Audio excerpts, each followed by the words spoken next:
Hi guys, this is Michael from the Board Games Chronicle again. Today I have a short video about I, Napoleon from GMT Games by Ted S. Reiser. What I would like to present today is the storage solution which I prepared for this title. One of my side projects which I'm doing except for writing the blog posts and doing the videos.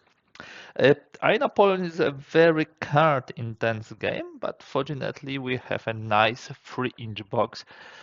So it was only a matter of getting the most functional type of solution. We didn't have to, try to squeeze this in order to close the lid and close the box. I hope that you already had a chance to familiarize with I Napoleon. I really like it.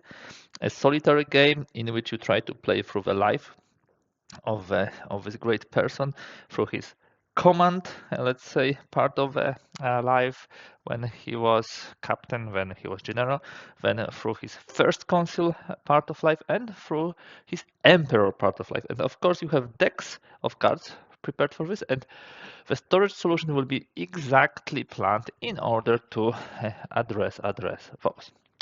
First thing, which we always check when we do the storage solution, is to verify whether the box closes. So you can see the lid closes nicely and there is no problem with storing and sorting the stuff inside.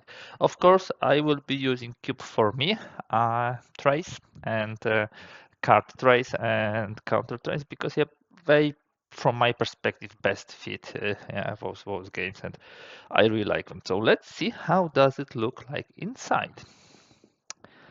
Let us open this. As you can see, there's a nice set of cards here, and the idea was to have them sorted in a way that you can go through the phases of a game. The first phase of the game is, of course, commander deck, where Napoleon was captain and then general. And you have all the cards in a deep tray storage. You have, of course, first the cards which you set up on the map, and then the cards which you will reshuffle. And once reshuffled, you will be drawing them. Then what you have is 1796 deck with a lot of cards which are being added during this time, and as you can see, this is a shallow card tray because it's exactly what is needed, and this is completely enough. What happened after the Napoleon became first the captain and then the general? He became the first consul, and the first consul have another set of cards. I believe they are here, yeah.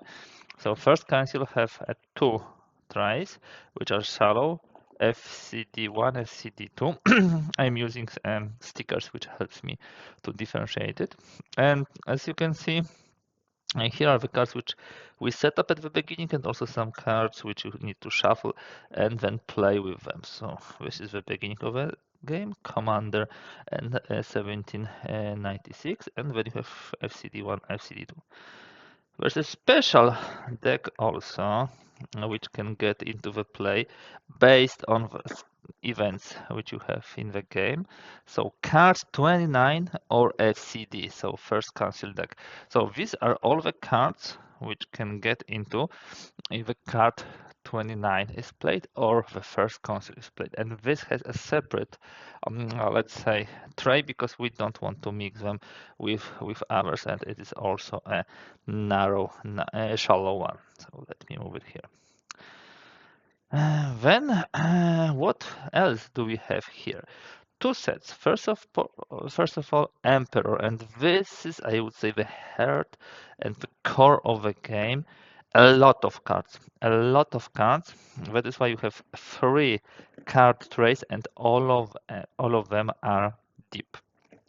Thanks to this, we are able to get in place the cards which you need to set up at the beginning, and there's a lot of them. As you can see, the whole one container has only the cards which you need to immediately set up when the Emperor phase starts, but you have also the cards which you will be shuffling, and once they are shuffled you will be drawing them during the game. But yeah, in this case, in Emperor deck, This is the most card intense phase of a game, so you need to do it in exactly this way. During the Emperor phase, more or less, during the Emperor phase, you would have a lot of additional cards, which adds 1, 2, 5 cards. These are the cards which I called from 1807 till abdication. And if you look at the content, this is shallow, you would have exactly 1807, yeah.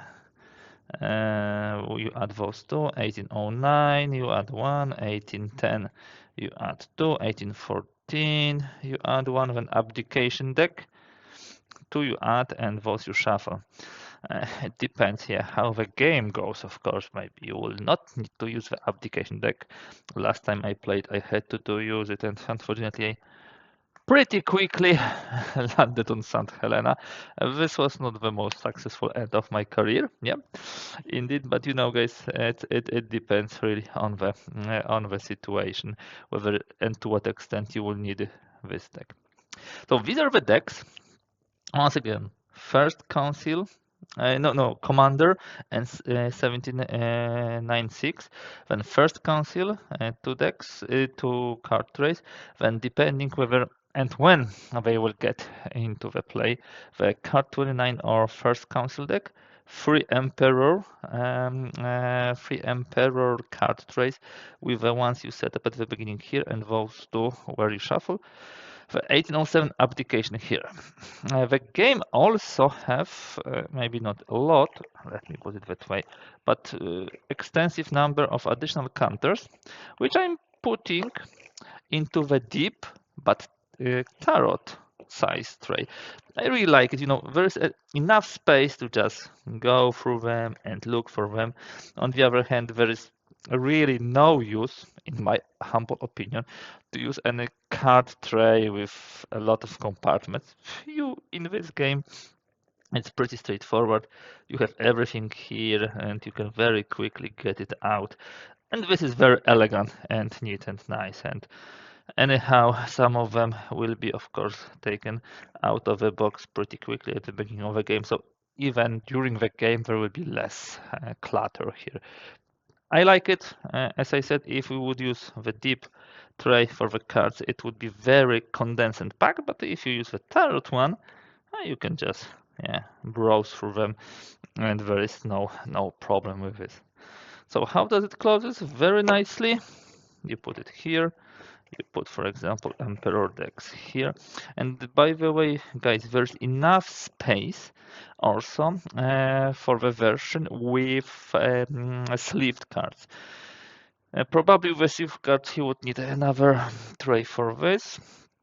That might potentially fit. There will be need definitely for additional trays for this and for this. But as you can see, there is enough space for additional card trays. Let me just show it to you. If we do it like this, you can see here, you see that there is still a space for that. So it should not be a problem to also have a sleeved cards version. And when we close it, everything fits nicely without any problem. So guys, that was a very quick video. As I told you, this is just to present how the storage solution for Napoleon works. This is a pretty fresh game, which really deserves a good treatment to store and sort its components. I'm going to bring this actually tonight to the table and play again, and with those card holders, it's so convenient and so quick to set up. That's all for today. The link to the set will be below this video. I hope that you like it. If so, please give a thumbs up. If you'd like to see more content, I encourage you to subscribe to the channel. A lot of interesting information can be seen here. Thank you once again for being with me. Thank you for watching, and bye.